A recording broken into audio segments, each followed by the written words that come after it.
Before you even build a city, you have to pick a map. But which one? Which hemisphere? North American style or European? These are all questions that every Cities Skylines 2 player is going to have to answer, and this time, you are really going to be spoiled for choice. It's easy to forget how much our day-to-day is shaped by where we live, but how our world looks, feels, and changes sets the scene for our lived experience. It's the same for the people in your city. And in Cities Skylines 2, the world is a whole lot bigger. You can now build on an area 5 times bigger than before, equivalent to 159 square kilometers. That's bigger than some countries. So yes, the maps are 5 times bigger in Cities Skylines 2 when compared to Cities Skylines 1. That's 159 square kilometers or 61.7 square miles. And for context, in Cities Skylines 1 without mods, you would have roughly 33 square kilometers or 12.7 square miles to work with and build in. And honestly, sometimes in Cities Skylines 1, it was tricky to fill that. And other times it was way too little. I'm dealing with that in my vanilla series right now. I've got a lot of things I want to build and not a lot of space to build them in. So it's definitely going to be interesting just having the entire map as a buildable area. It's going to be nice, I think. And I have a feeling I'm never going to be able to fill a single map, but I might try. Maps are composed of individual tiles. Connect them to create a sweeping urban jungle, or don't connect them to develop interesting little pockets of life. You can unlock 441 tiles on each map, but you'll have 9 to work with when you begin your city building. Reach milestones to unlock more. When you do, choose tiles that best serve your expansion plans. Before you click, preview the total buildable area, what natural resources are available, and the cost of that tile. So I love that you can purchase tiles that are not adjacent to your city. It means that if you wanted to go and build like a little remote thing somewhere, you can totally do that. But with that said, you need to remember that things like power and water and sanitation are all going to be needed, and that the cables and pipes for those things don't go underneath highways. So you might have to build a completely standalone system for any remote tiles that you purchase and build in. That could be wind power, that could be a whole nother power plant, that could be whatever, but you're going to need to look after the people out there, and yeah, that can be a little bit tricky to balance sometimes. That's something that I may have forgotten about or not even realized when I first got around to playing Cities Skylines 2. I discovered that you can, in fact, go and purchase those tiles. I purchased one, I built out there, and I thought, well, how am I going to connect this up? And then I realized, oh, there's no pipes underneath that highway. There's no cables underneath that highway. I'm screwed. It was a good time. It was a really good time. The expanded map inspires you to think big, but remember to think up. Height limits have increased too, freeing you to carve a city higher in the sky than ever before. Building on this scale also invites you to think outside of the box, literally. Create connections to cities beyond the edge of your map to open up trade routes that can accelerate your city's growth. From what I remember, external connections like this were only available in the Cities Skylines 1 map editor or with mods. There's actually currently a problem in my Cities Skylines 1 series, as the only train connection available is in a tiny corner of the map that's barely accessible, and it's a total pain to deal with, and I'm still trying to figure out what I'm going to do with it. But this, in Cities Skylines 2, once again provides more options for you as a player when it comes to how or even if you want to handle things like outside passenger and cargo train connections and so on and so forth. More options, more customization. I've said it before, I will probably say it again. It is only a good thing. It's putting more power and control into the hands of the players, and it's going to let you really build the cities that you want to build. If you don't want a train connection in that location, you don't need to use it. And that's something that I really appreciate because, like I said, right now in Cities Skylines 1, I don't want my train connection in that one location. I just don't have a choice. Before you select a map, look at where it sits on the globe. Is it north or south of the equator? And which hemisphere is it in? Check out how much of the map can be built on, which natural resources it has, and what, if any, connections already exist to neighboring cities. Found a map you like? Click and give your city a name. This is also your chance to change the default theme if you want to. There are 2 themes, European and North American. Themes shape the look and feel of your city, from street markings to cop cars. The biggest difference is the architectural style of residential and commercial buildings. You can add buildings from the other theme when zoning your city. This lets you pepper European buildings in your North American city, and vice versa. So we have talked a little bit about theme controls in Cities Skylines 2 already, but it is something that I have really come to appreciate in my time with the game and in my time watching these feature highlights and developer insight videos. Not that Cities Skylines 1 was super complicated, but Cities Skylines 2 just has this extra layer of polish and accessibility that, like I said, I've just really come to appreciate. Given that there's been mention as well of there being 2 themes specifically at launch in previous videos, I'm especially keen to see if, and hopefully how, Colossal Order expand these themes to include other styles, and also how modders might get their hands on this system and go, well, here I go again, basically. we're gonna hopefully have a lot of themes coming in from modders as well. I think it's just really cool to imagine how this one little system could be expanded to give you so much customization within your city, within each district's styles, and not even district styles. That's kind of a thing of the past. It's not districts that you're dealing with anymore. You can have styles on a building by building basis. I'm almost certain I said these exact words or something really similar in a previous episode, but you can literally go in and say, I want this specific building, this little 4x4 section of zoning, I want this to be European. The 4x4 section of zoning next to it, I want that to be North American. The 2x2 space, European. The next one, North America. You can control it down to that level. So that's kind of wild. I don't know why you would ever do that, but if you wanted to, you can do that. Still, the theme you choose dominates the appearance of your city, and it can't be changed later. There are 10 maps in the base game, each drawing inspiration from real-world locations. You might even recognize them. And with the vast area available on the new expanded maps, terrains are more varied, resources are more accessible, and there are more ways to connect to other cities. You'll discover maps where life is lived on the sandy beaches of a sprawling archipelago. Maps that invite you to build at high altitudes with a mountainside map, or along the winding waters of a rich river delta.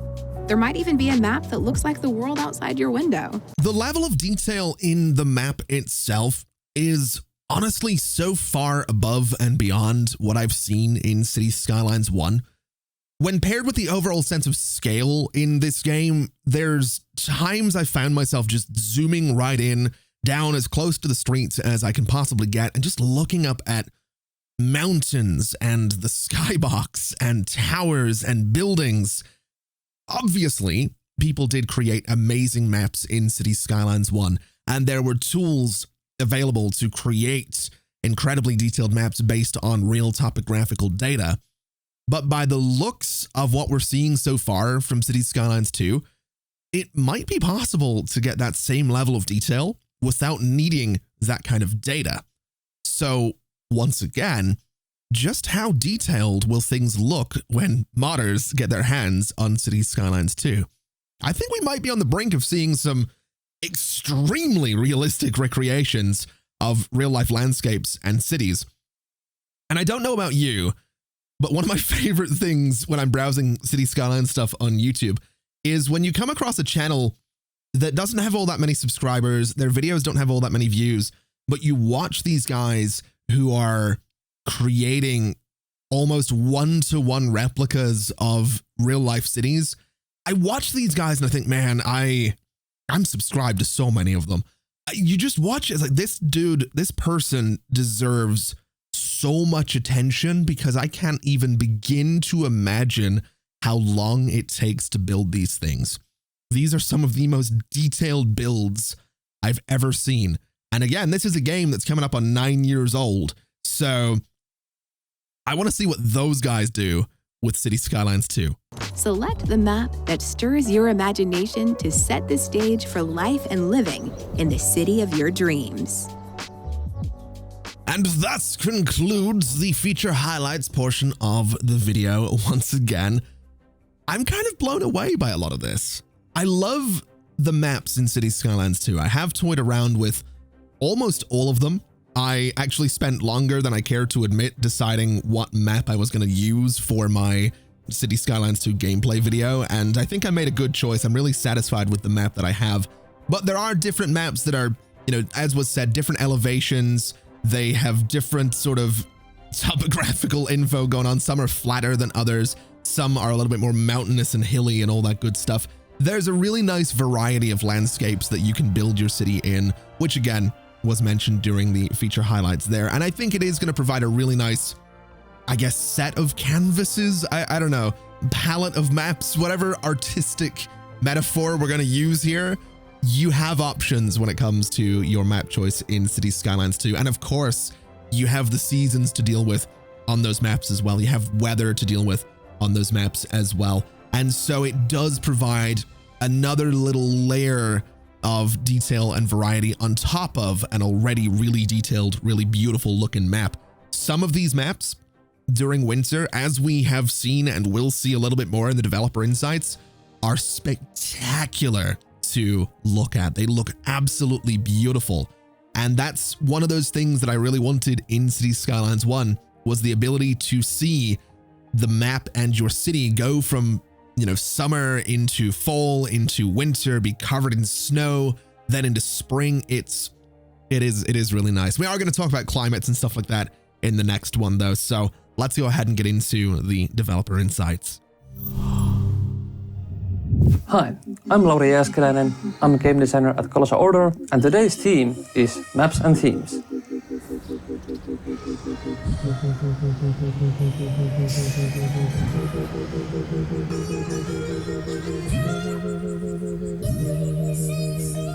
In City Skylines 1, in City Skylines 1, the playable area was 9 map tiles, which was roughly 33 square kilometers. In City Skylines 2, the player can get 441 map tiles, which brings the playable area roughly into the 160 square kilometers. For the sake of transparency, I just want to say that I didn't actually watch this developer insight segment before writing my notes and recording voiceover for the feature highlights part. I actually never do that because I like to sort of get my first reaction to feature highlights without knowing what's coming up. I do sometimes know little bits because I have to go and put the footage in the timeline and make sure that it's working and stuff like that. So there are times when I know little bits, but I didn't know this was coming up.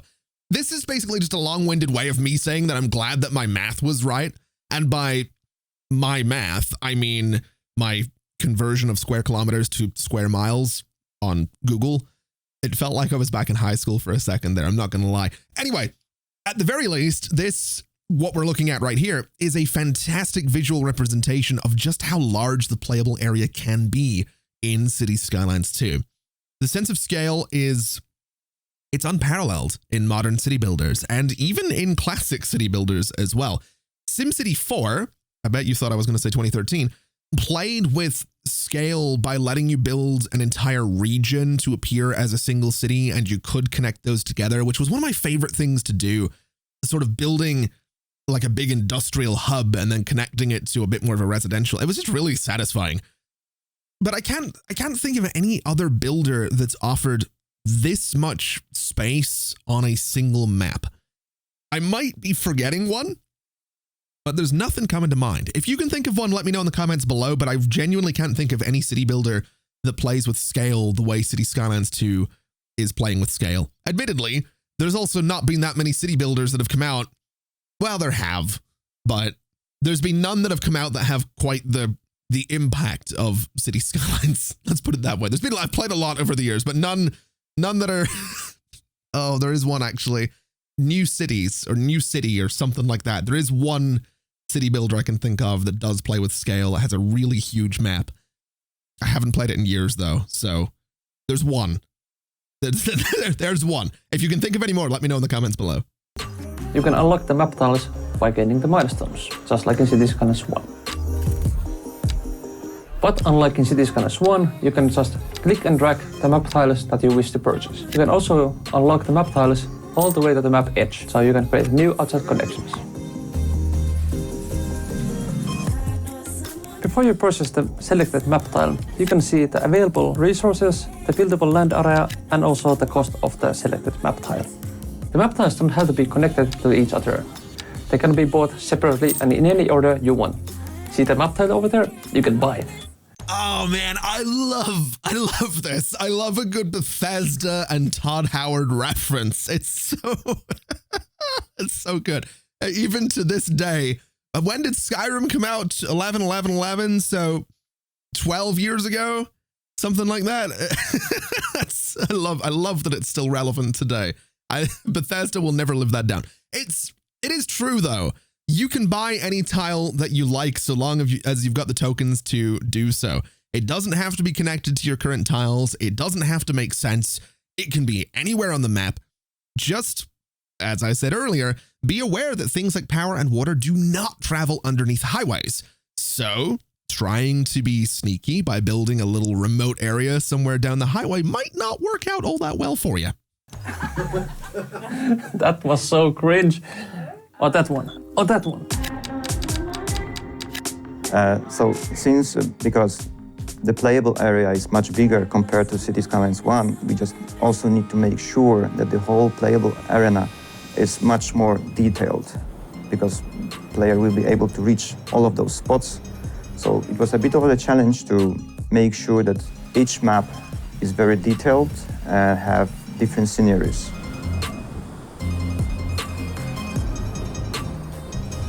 The base game has two different themes available, the European and North American. The theme defines the visuals for your street. For example, street markings, traffic lightings, and many, many more. But you can read more about that in the 4th dev diary. When you start a new map, you can see in the new game panel many, many different options for the map. For example, the default theme, the latitude, which tells you more about the seasons, how they will work, but also different gameplay options which will affect how the game will play out. You can also see the natural resources available in the map. So some of this information will be familiar to City Skylines 1 players. Obviously, we've all looked at it and seen, what's the outside connections on this map, what resources are on this map, how much of this map is a buildable area, but some of it is going to be new, specifically something like the latitude statistic, which is basically going to tell you when and where your seasons are going to fall. Those of us in the Northern Hemisphere are familiar with, for example, December being the start of winter. In the Southern Hemisphere, that is summer. So take that into account when you're selecting the map that you're going to build on in City Skylines 2. The game features 10 cool maps, and they are all inspired by real-life locations. For example, the Great Highlands are inspired by the Scottish Highlands. Yeah, do you have a favorite map? Well, that's the Highlands map. That's why you mentioned it, though, I get it.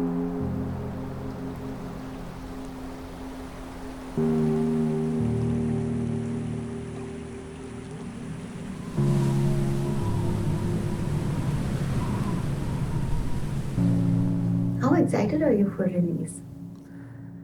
Very, but also very nervous, and I hope players will really enjoy the City Skylines 2. I would say that every release is a memorable moment. Not knowing the response from the public, and also the excitement when the people are really excited about all the new features.